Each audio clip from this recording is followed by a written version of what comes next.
السلام علیکم ورحمۃ اللہ وبرکاتہ۔ بسم اللہ الرحمن الرحیم۔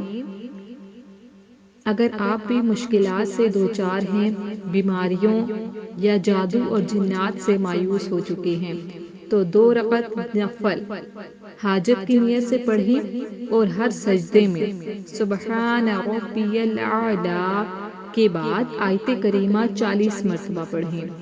نفل پڑھنے کے بعد آیت کریمہ کو آپ نے 300 مرتبہ پڑھنا ہے اور اول و آخر درود شریف پڑھنا ہے، اور پھر اللہ تعالیٰ کے حضور گڑ گڑا کر دعا مانگیں، اور جب تک آپ کے مسائل حل نہیں ہو جاتے آپ روزانہ دن میں کسی بھی وقت یہ عمل کر سکتے ہیں۔